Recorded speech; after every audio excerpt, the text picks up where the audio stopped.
He lay perfectly still in the darkness, not breathing, not moving, and then, from directly above his face, something exhaled, cold, wet, close enough to feel on his skin.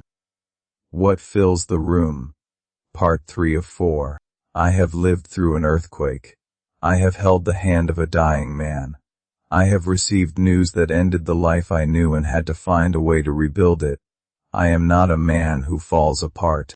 I stood in that office with the guest log open to my own name, and I made a decision. I would not sleep in room 9. I would sleep in the common room on the floor, with every light in the building switched on. I would leave at first light. The road was still clear. The rains had not come yet. I would drive down the mountain and I would never return, and whatever my mother had written in that log would remain the private madness of a woman I had clearly known far less well than I believed. I switched on every light in the building, all 3 floors, the common room, the kitchen, the office, every ceiling fixture, every paper lantern. The 3rd floor hallway I did not enter to switch on its lights. I stood at the top of the 2nd floor staircase and reached around the corner to find the hallway switch and flicked it, without letting my hand cross the threshold. The light in the hallway came on. I went quickly back downstairs. I arranged my bedding in the center of the common room. My mother's floor cushions laid flat, my coat over them, my bag as a pillow. Then I lay down and I did not close my eyes. The building talked around me. Every old building settles at night. I know this. The wood contracts in the cold, the beams shift fractionally, the floorboards give and take against their joists. I catalogued every sound. I assigned each one a cause. Beam contraction, wind pressure on the eastern wall, the kitchen pipes equalizing. For 2 hours I lay there and catalogued sounds and did not sleep, and the lights stayed on and nothing happened. It was approaching midnight when the hallway light on the 3rd floor went out. I heard the click of the fixture cutting off, not a gradual dimming, a switch sound. Something had switched it off. I did not move. I lay on my back in the center of the common room and I stared at the ceiling and I listened. The building was silent in a new way. The kind of silence that has something in it. Pressure rather than absence. The way a room sounds different when someone is standing in it that you cannot see. Then I heard the footsteps. They were on the 3rd floor.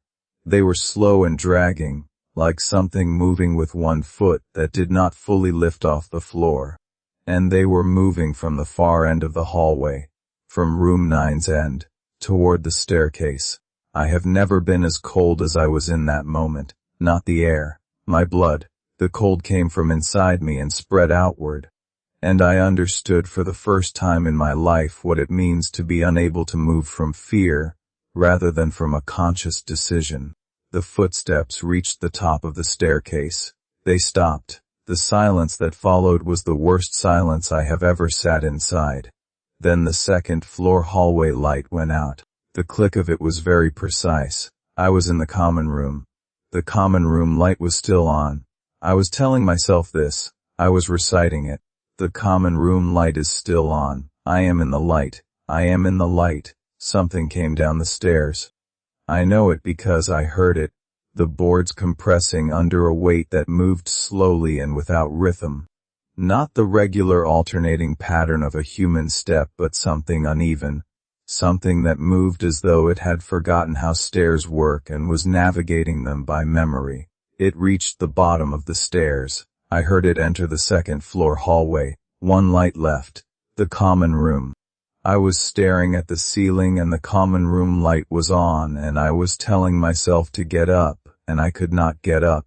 The 2nd floor hallway light went out. The dark came to the threshold of the common room doorway and stopped there. I could see the doorway from where I lay.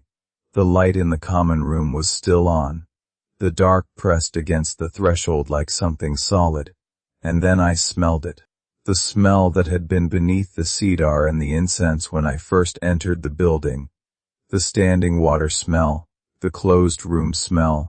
It was suddenly strong and specific and close. And it was mixed now with something else. Something I could not name but that made my stomach tighten and my eyes fill with water involuntarily. The way they water in the presence of something very wrong. The common room light flickered. Once, I watched it happen from my back. The bulb dimmed and then returned to full brightness. Then it flickered again, twice this time, then steady, then dark. The room went completely dark. And in the darkness I heard, very close, perhaps 2 meters from where I lay on the floor, that clicking sound. The slow wet cracking, one knuckle at a time, patient and deliberate. In the room with me, I did not breathe. I lay with my coat over me and my eyes open in the complete darkness, and I did not breathe. I could hear it. I could feel the air to my left become different. Colder, heavier. The air you feel when you open a freezer door in summer. That wall of cold pressing against your face. The clicking was moving. It was moving around me. Not toward me, around me, in a slow deliberate circuit, like something examining me from every angle. When it reached the foot position, the place level with my feet, it stopped. The silence lasted perhaps 10 seconds. And then from directly above my face, directly above, no more than 30 centimeters from my face, something exhaled.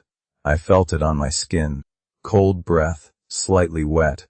Carrying that standing water smell, coming from directly above me in the dark room where I was alone, from something that was crouched or bent over me and close enough that I could feel the breath on my face before I could see anything at all. The common room light came back on, and she was there. She was above me, her spine bent backward at the impossible angle, her hollow black eye sockets directed at my face from 30 centimeters away.